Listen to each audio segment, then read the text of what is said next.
We're certainly glad to see this great turnout of coaches and representatives from our school, visitors.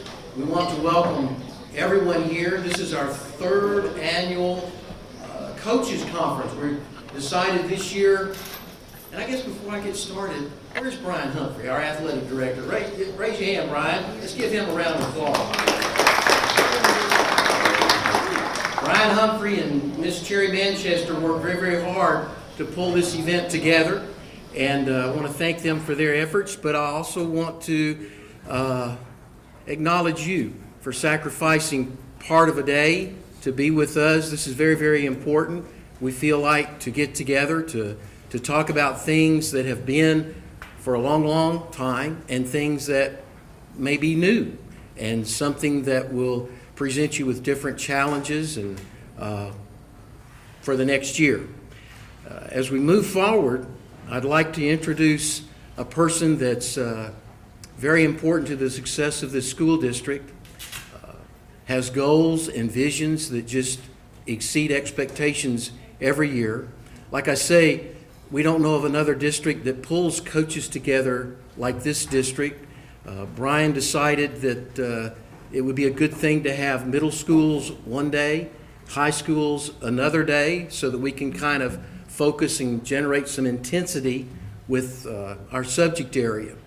But one of the things that our superintendent, Miss Mary Beth Jackson, has acknowledged is that so often good people with good intentions go astray because they've lacked training. And she, in her heart, believes in the importance of spending whatever money it takes to buy substitutes for folks like you to come and spend a day like today and learn what the rules are and what the regulations are and what the new policies may be. So at this time, I'd like to introduce our superintendent of schools, Miss Mary Beth Jackson.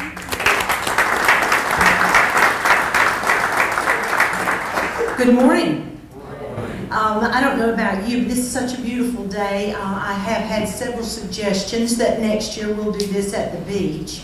And I said, well now, if it rains, you better bring an umbrella because you're sitting through it. I don't care. I even had some suggestions at places we could have this meeting. I'm afraid I wouldn't get you all back together afterwards. A couple of things to tell you. First of all, I'm very glad that you're here. And I know that sun is killing you over there. Ooh, I couldn't stand that. But I am glad you are here. It's important to me that you are here. This training is very important to me. Other superintendents tell me, are you crazy?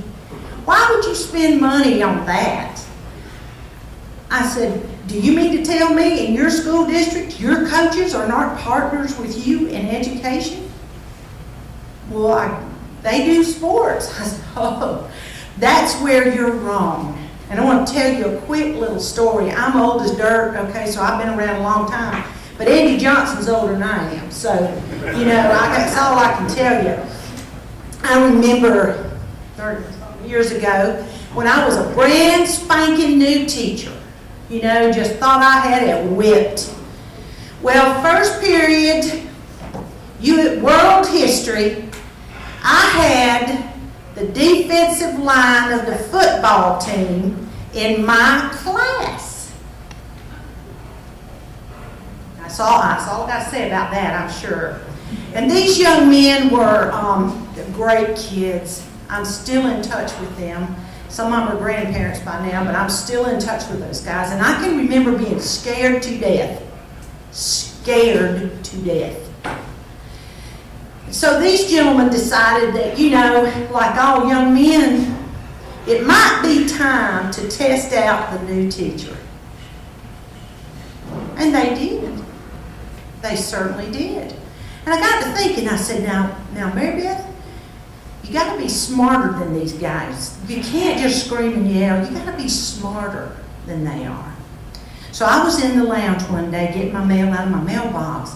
And the football coach just happened to be in there, and I didn't know him. You know, I mean, I knew who he was, but I didn't know him. And I kind of walked up to him, and I said, well, you know, I'm so-and-so, and I'm the new social studies teacher, and you know, I was a little nervous because I thought he was mean. because you know he always had his game face on. I never saw him without it. And I said, you know, if ever I have a sheep that might choose to go astray, do you know anyone that might be able to help me get that sheep back into the fold? He said, I know who you have in first degree. And he said, I want to assure you, Miss Jackson, or Miss Barton, Miss Barton, should any of the sheep in my flock ever go astray, put a note in my box before the end of the day. And then let's see if we can't bring that little sheep right on back into that fold. Well, it only took about 3 or 4 of those. I just slip it in there. He said, you don't even have to tell me what they did. I don't care. Doesn't matter. And the next day, the sheep would come back, with a whole different attitude. I learned to do that. I learned to do one more thing. I learned to show up at their house on Saturday morning. That was before GPS, so trust me. I had a Jeep. I could get up and down those country roads, and I'd just show up at their house. And their daddy would, I'll never forget one little boy, I showed up out there, and his daddy he was doing something to the carburetor on his truck, and I showed up, and here that young man was, and he looked up, and I thought he was going to faint. I got out of the car, and I walked over to his daddy, and I said, hello, I'm Miss So-and-so. And he said, well, aren't you a teacher? And I said, yes. He just started, he knew who it was. Jeffrey, come here. So here he comes. And you know what? I learned real quickly, 4 or 5 visits to some houses on Saturday morning. You didn't have to do anything else, because all of them would say, that woman was crazy. She'll show up out there at your house, and then you're in trouble. But I learned to find partners to help me teach. And every once in a while, see this coach. He's long been retired. He'll say, you have any trouble with them sheep? And I say, no, now I got, coaches and principals and that group of sheep. I said, but they're pretty good. You are a partner. You're my partner. I trust you with these kids. This is important to me. I will spend money on this every single year.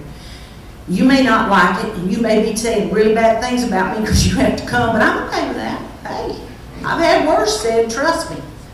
But I am glad you are here. This is for your good. And thank you so much for being here. And you're going to get to hear from some of my favorite people about something that is very important to me. For those of you who don't participate or don't know about it, it's called Fellowship of Christian Athletes. It is a wonderful program. I love it.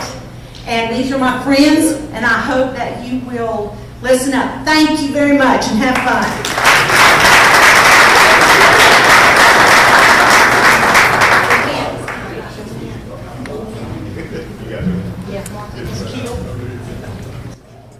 She's a little passionate about what she believes, isn't she? I love that about her. Yeah, as we move along with our program, Mrs. Manchester, if any of you do not have packets, if you'd raise your hand, Ms. Manchester has extra packets, and she'll see that you get a packet to follow along with.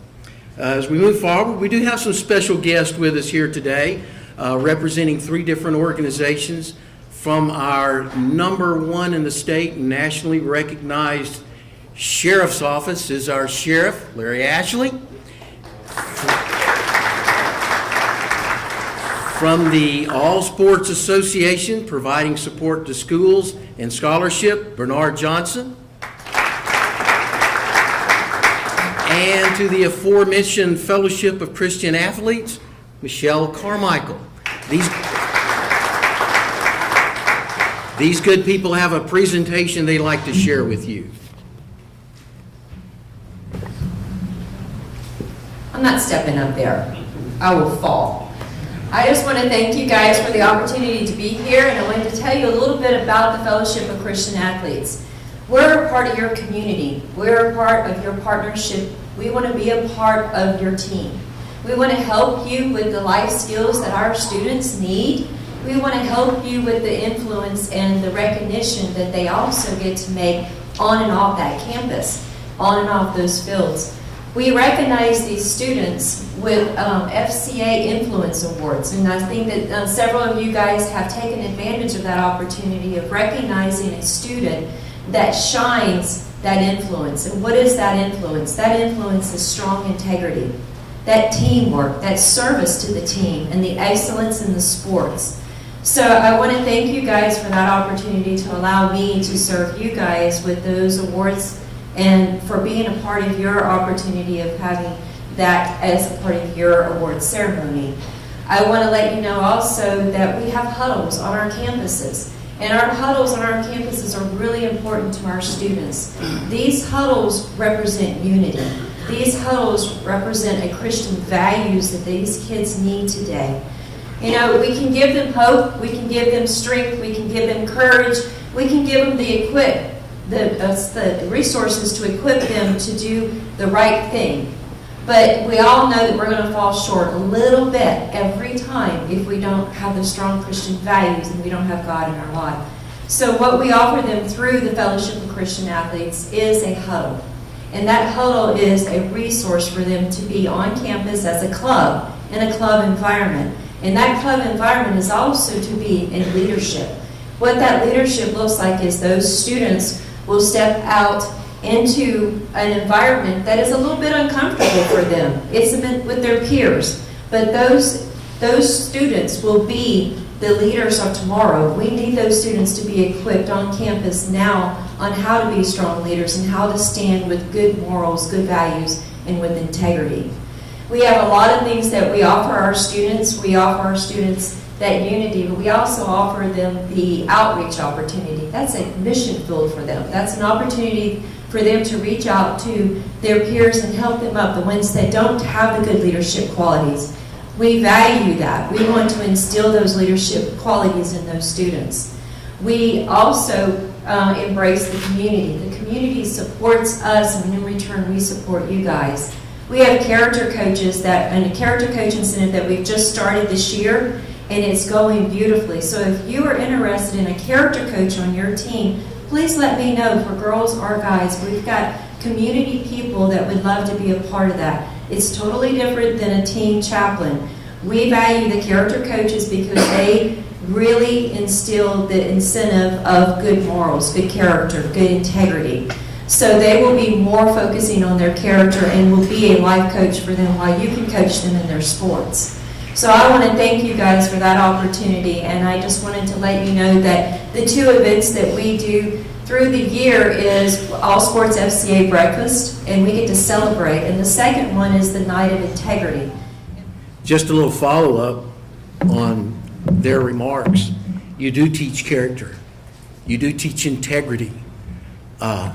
You impact the lives of young men and young women in ways that classroom teachers can never begin to touch their lives. You show them how to deal with adversity. So when that referee makes the bad call, or when that player doesn't run that pattern the way they're supposed to, or showed up at the wrong spot, or when that booster club or the school doesn't come forward with the money that you had hoped, what you say, the way you react, teaches kids. The language that you use, the gesturing that you show is so important. And I'm not talking about being perfect, because I'd be the last person to talk about perfection. But what I am saying is that when we do falter, when we do fail, when we do make mistakes, it's as important for those kids to see the mistake. It's important for them to see us apologize and say, you know, I really shouldn't have said that. I really shouldn't have behaved that way. So I say that to challenge you and to admire you because of the things that you do and the lives that you touch. As we move forward with our program, you should find in your packet what's called the MSAC Policy Handbook. If you would take that policy handbook and turn to page 7,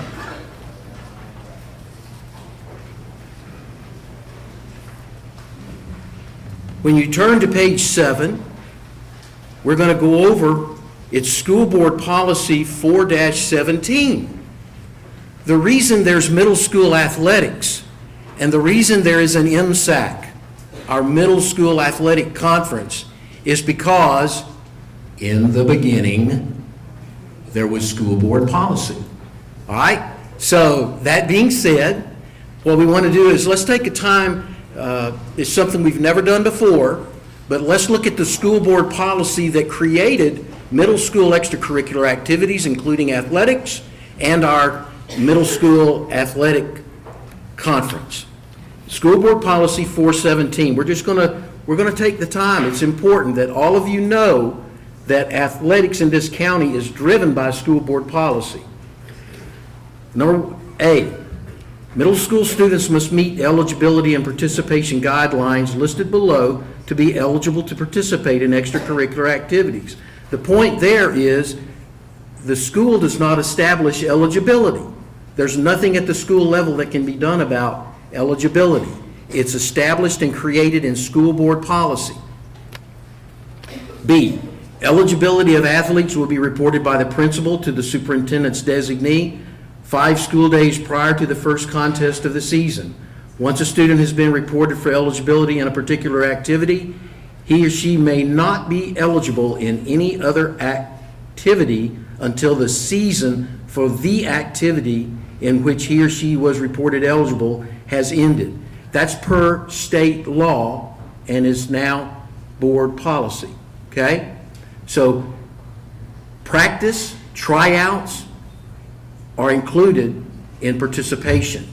So if a student tries out for your program, they cannot go and participate and practice in that program at another school unless they meet certain very rigid guidelines.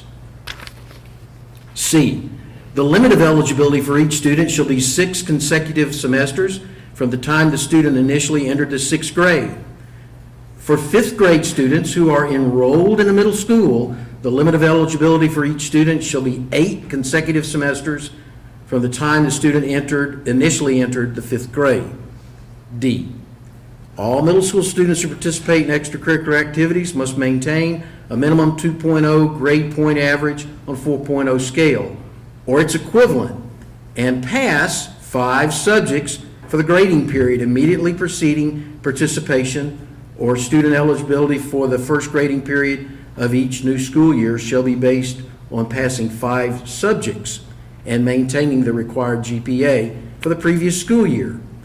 Elementary students initially entering middle school will have their eligibility determined by their first grading period. We default to Florida High School Activity Association requirements. And just as 9th grade students, their first semester, are eligible to participate before they generate a GPA, 6th grade students are eligible through their first grading period. Once they get their first grades, those grades determine their eligibility. E, schools may elect to use more rigorous academic criteria for the selection and continued participation of students in any extracurricular activity. This is true for all extracurricular activities, not just athletics. Currently, we don't have a school in our district that requires a higher grade point average than 2.0 for participation.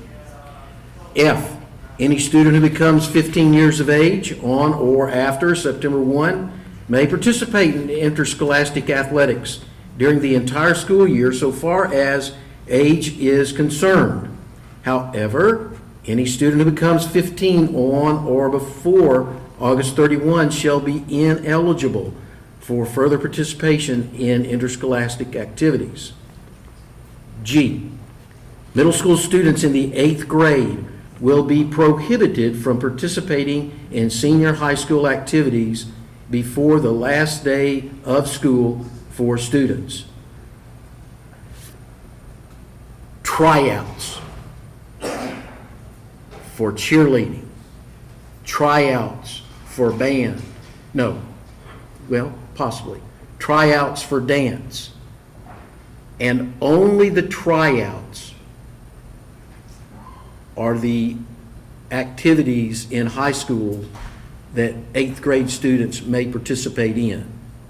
An 8th grade student may participate in tryouts, but once that cheerleader has completed their tryout period, they may not participate in any other function at that high school with regard to cheerleading. They can't be at a spring jamboree. They can't go on a picnic with a cheerleading squad. They can't go on a camp with a cheerleading squad. And that's true for the dance team and band and chorus. The only thing that middle school 8th graders can participate in is the tryout, so that they are ready for summer programs. And summer programs are at the end, after the ending of the school year. H, specific regulations for middle school football. I'm not going to go into that. There is an advertisement for a significant change in middle school football with regard to spring practice, and it's going before the board for an advertisement this coming Monday night.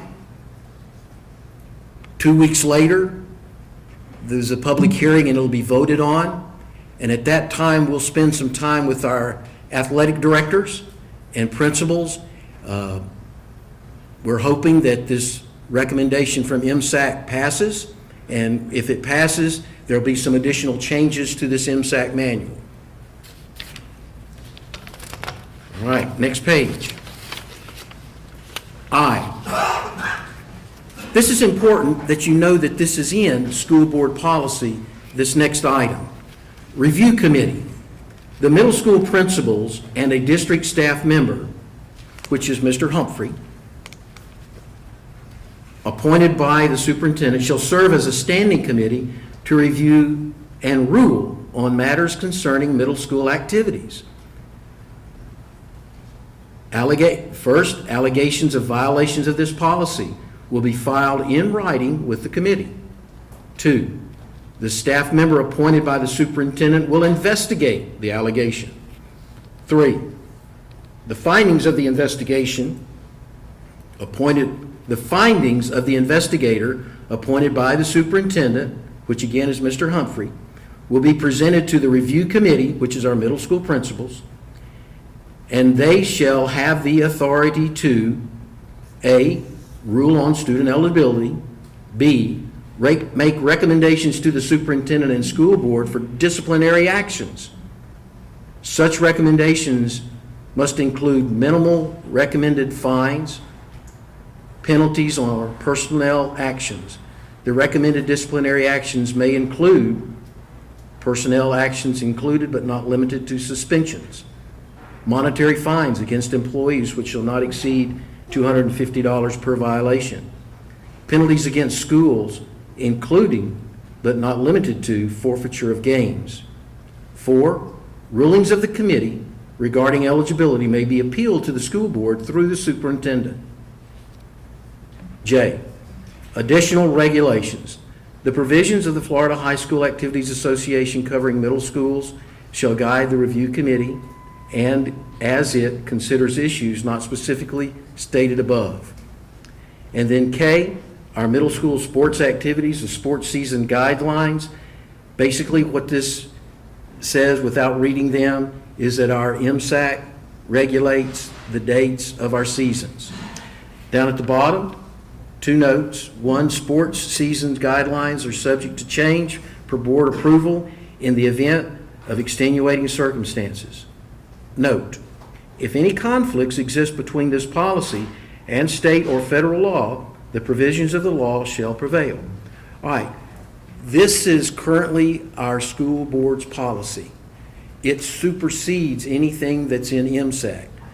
Actually, MSAC aligns itself and our guidelines align themselves with school board policy.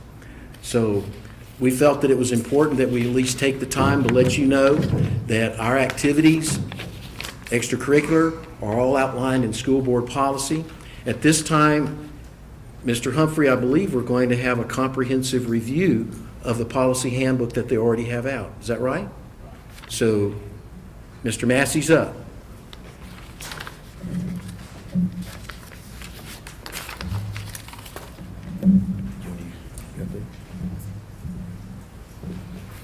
All right, thanks, Mr. Johnson. Let's give it up for Mr. Johnson, Student Services.